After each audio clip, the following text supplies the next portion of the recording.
Modern luxury SUV. The original BMW X5 set the tone for what has become the car in the premium luxury sector, and now is the bread and butter for the Bavarian brand. And now it has entered its fourth generation, and we've come to Atlanta in the USA to drive it for the first time. The X5 is due to arrive in Australian showrooms in early 2019, following a similar path to its predecessors, as a high-riding 5-door, 5-seat luxury wagon. The initial range will be exclusively diesel-powered, with the X5 30D and high-performance X5 M50D, both of which have all-wheel drive and 8-speed automatic gearboxes. They will likely be joined later by the petrol 6-cylinder X5 40i and the second-generation plug-in hybrid X5 45e later next year, with an entry-level rear driver and the full-house high-performance X5M still to be revealed. And while the mechanical package is fairly evolutionary, inside the cabin the X5 brings a host of new technologies from BMW. It's a really great looking cabin that's also got a new design theme. Key to the look and feel of it is two digital display screens. One is here in the instrument cluster. It provides a really neat graphic that integrates well with all the information that you need. And then there's this widescreen infotainment system that has BMW's 7th generation iDrive interface. And I'd have to say it not only looks beautiful, it's easy to use, and there is a heap of functionality into it. There's also some really nice tactile touches inside the cabin here as well. There's glass on the gear knob, the rotary controller and the audio volume, and the materials are top quality. The seats also are really comfortable. They've got great driving position. There's massage, heating and ventilation functions depending on the model, and there's good vision out the front and a reasonable amount of space in the rear too. That's because the new X5 is fractionally bigger than before, with a wheelbase that is 46mm longer, while the car is 36mm longer in overall length and 66mm wider.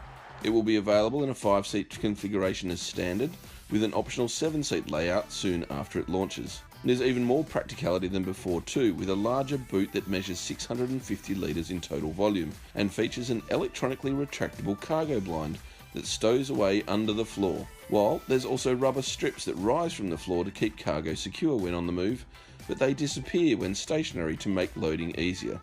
Pretty clever stuff. Speaking of which, the X5 continues also with its unique split tailgate design.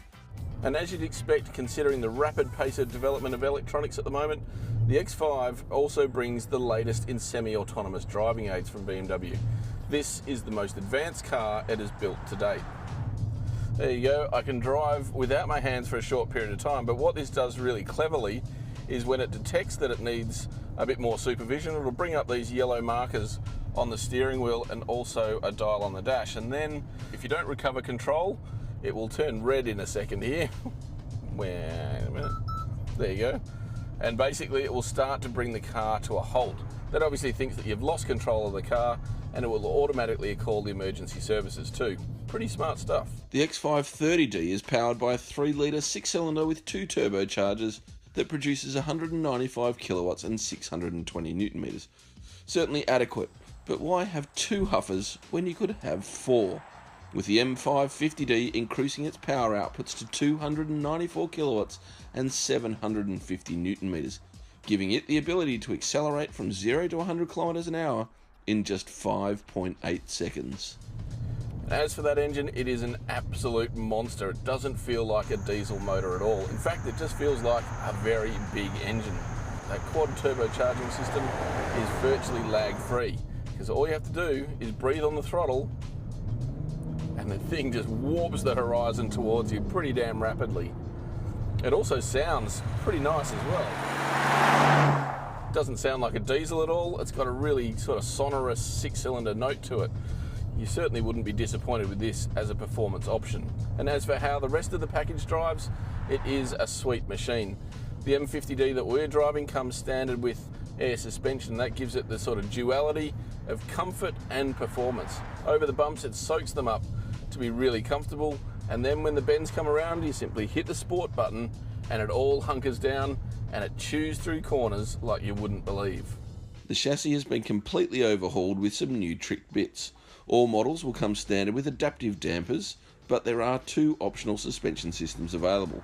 a sportier setup developed by the M division with active anti-roll bars, four-wheel steering and an electronic limited slip rear diff, or there's a plush air suspension configuration. That air suspension system can be ordered with a specific off-road package that tailors the ride height of the car, as well as the engine, gearbox and stability control settings through 4 driving modes for those that might want to venture a little off the beaten track. And while the majority of X5 owners won't take it beyond the urban jungle, it certainly can tackle more than just a gravel driveway to the country estate. So what's the verdict on the 4th generation X5? Well, evolution has simply improved the breed. This is a classy, luxurious, spacious and well-equipped SUV. It was the original and it may now just be the best.